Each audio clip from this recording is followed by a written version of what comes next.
So I talked about this box a little bit in my May pickups video. Well, it's 9 consoles. When I say talked about it, I showed a little quick clip. I got it at a swap and shop. There's a Sega CD attachment. Anyway, I got it at a swap and shop. There are 9 consoles in total, right? I'm not that crazy, yeah, okay. So far we got the GameCube, the Wii, the Dreamcast, the Sega Genesis, a PlayStation 1, a fat PlayStation 2. Yeah, that's right, I'm setting on top of Genesis. A PS1, you know, the small guy, and then a slim PS2. As well as the Xbox that's underneath it, and a bevy of consoles, a bevy of controllers, PS2 controller, PlayStation 1 controller that's blue, obviously. This one is a PS2 controller, you can tell by the shape of the end of the plug. Third-party super pad for Sega Genesis. There it is. Like I said, the Sega Genesis, Sega CD plate, and then another PS2 controller. This one's got some chewed cord. Anyway, I've cleaned up all of it. Well, not the controllers. I've cleaned up all of the consoles. And so now's the day to test it. I thought it'd be a fun video just to test it. I could have recorded all the... It took me like 2 weeks to clean all these things inside out and take them apart and put them back together. So anyway, I cleaned them inside and out so that if there was any issues with like dirt or nastiness that kind of comes sometimes with used consoles, that issue would be resolved before I even plugged it in. So it can't be a matter of filth. It can only be a matter of like hardware dysfunction. So let's take a look. We're gonna start with this little guy though, because this one, even though I bought the whole box for $15, the whole kit and caboodle, I promised this to the friend that was with me at the time because he wanted that. And I was like, yeah, hey, let me buy the whole box. And if this works, you can just have it. So we're gonna find out. I got the spring to fix because the spring was not fixed. It was like trash. Takes a little bit to click it closed, but I mean, it's a free PlayStation 1. I'm also gonna give him AV cables and a controller and maybe one of these controllers. I think this one actually belongs to... No, that's right. No, these aren't the PlayStation 1, the PS1 controllers. Those are like rounded and white.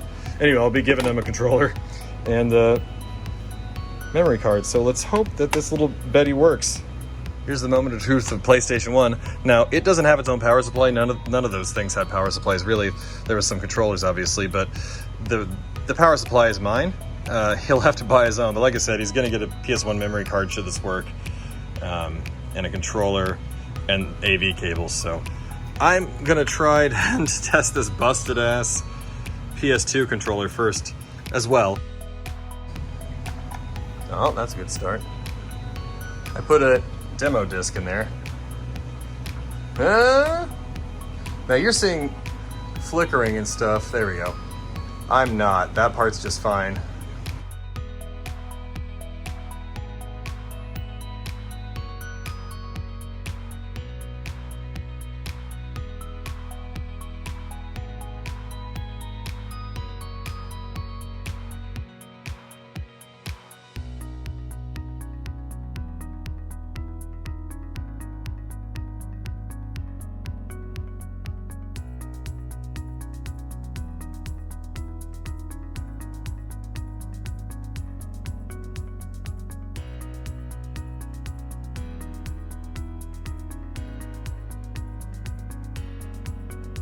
Now this PlayStation 1 cleaned up a lot better, but it doesn't have a spindle inside, so I'm not gonna...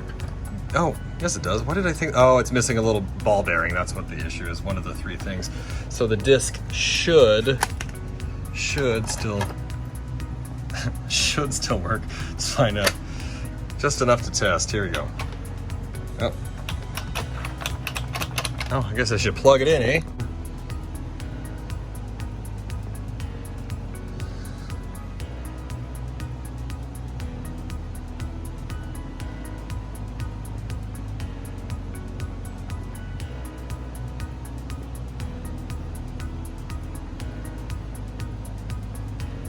Come on, Papa. God damn, does it really take 20 plus seconds to load a PlayStation 1 game? Does it take longer to load demo discs? I feel like it does. But there you go, it works. 2 down. And now I will test the memory card function. And those slots, I guess I should probably test the, what do I call it? Like the controller plug function. I don't mean like test the controller, I mean literally like try both out plugs, but. I'm gonna test this for the Dreamcast. Now, believe it or not, I don't own a game for the Dreamcast, so I'm gonna even see if this thing turns on first before I even bother digging out like a Utopia or an Echelon boot disc or anything like that. So we should get some kind of power. Hot dog, that's a good start. I love the Dreamcast. All right, doesn't really matter. Cool. Okay, so that's the start. Yeah, be right back. Now I do have a game. I feel like it's not actually gonna boot, so let's try it anyway. Wait, or, oh, hey, maybe the laser doesn't work. I didn't even think about that. I'll try a few more things off camera, and if I'm successful, then I'll show you what I got to work, and if not, we're moving on to the next one, and I will come back to that. Good thing about this laser assembly is I have a backup one, so if it comes down to it, I mean, you can kind of see the gray view there. If it comes down to it, I can just put a different drive assembly in there. It told me, interestingly, that please wait while checking the disc like twice, and it froze for a moment, but now it's not. Oh! That's a start. I didn't do anything different. I just like took the CD drive assembly out and I unscrewed all of it and checked all the connections. And there's like a little red and white wire that goes from the laser down to like the board inside the laser. That was still connected. I put it all back together and then I just, I don't know, I just made certain it was really forcibly snapped in. If you bought this CD, you've been cheated. All right, then what do? You do, I don't think I forgot all about this Utopia disc. Do I just take this disc out and put in some other disc that I want to play?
Now this one I'm already aware had a note on it that said that the disk drive didn't work.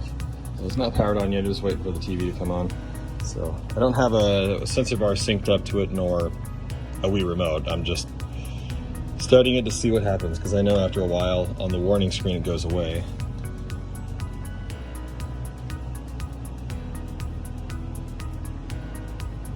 So this should all be typical.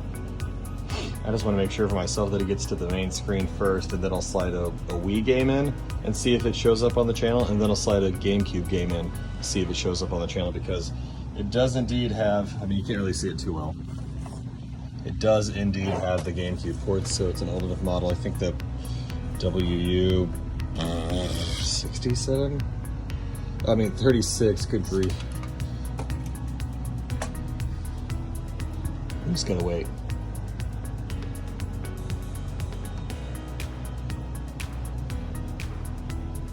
No, it will bypass the screen. In the meantime, let's get a Wii game. Doesn't really matter which, as long as it's handy. Okay, Call of Duty 3, sure. And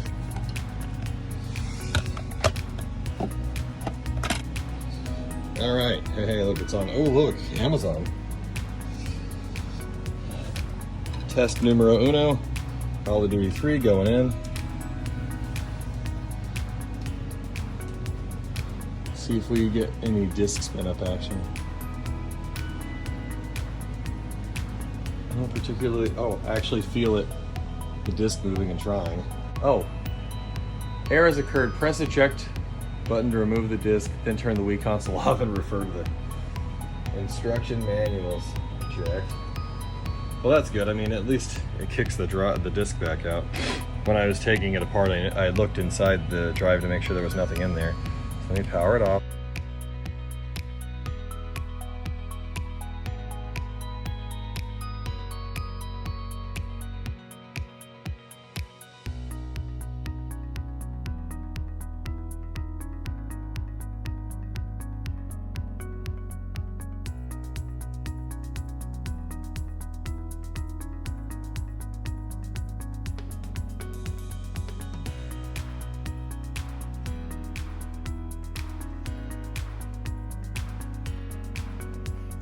Already got the GameCube hooked up. First, I'm gonna definitely just try seeing what happens when I just power it on.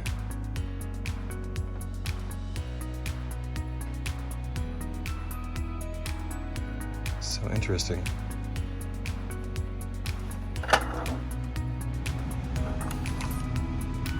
I feel air movement, but nothing else happens. Huh.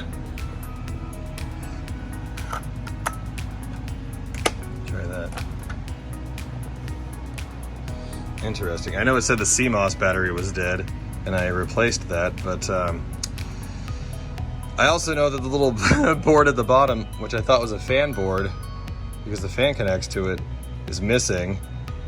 So I found that interesting, but I thought that I could at least power it on for like a smidgen of time. So I thought I at least could see that it powered on or not. Maybe the light's just not working though, too. Well, it didn't come on up there, so I'm gonna order the part for this one and see if then it fixes it, and if not, I'm not gonna drop any more time into this. I'll just part it all out.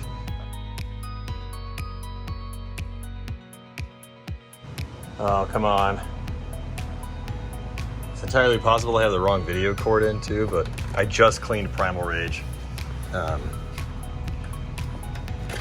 Like I literally just used my 1UP card, and I used some of the stinky game juice on the 1UP card. And I had cleaned, to the best of my ability anyway, the contacts. Ah! Come on, get past that screen. Yes, that's some beautiful retro success right there. Okay, so I've lost the Xbox footage twice now. I'm just gonna keep this brief, let you know what I learned. It works. I first tested it by starting with the eject button to see if the tray opens. And beautifully it does. You don't have to do any of that like bonking on the top to make it come out or whatever. The power button also works to turn it off. And so I had put a disc in, it said it was, well, it took forever. It said it was scratched and dirty, and I really didn't know if it was the disc or the laser inside. I cleaned the disc, put it back in, it did start, but then like it would skip a lot during like the little intro videos for the different studios and whatnot. So I don't know if it's that disc or the laser. I'm gonna obviously get in there and clean the laser, so this thing should be a-okay. Additionally, the hard drive Had some 90s music on it, to say the least. Some Alanis, some Santana, some Smash Mouth, some Spin Doctor, some Rush. So we know the hard drive works too. Even if this ends up getting modded with a larger hard drive, it's good to go. And even if the disk drive can't be any better than what it was, doesn't matter. If it gets a bigger hard drive, it's good to go. I also pointed out that all these have been a success. The Wii was like a half success. I mean, obviously it's just going to get a mod so it can play Wii and GameCube games from an external hard drive with a homebrew channel and such. Those two, we will just check them out again in another video once I've ordered the part and I've taken apart the PS2 again and put it back together. I find that one to be the most cumbersome out of everything I've done, so hopefully there'll be improvements, and I'll catch you in the next video. There'll be another video where I clean up that controller, the blue one down there, as well as the box of controllers that came with this stuff. But yeah, we're done here. Have a good day.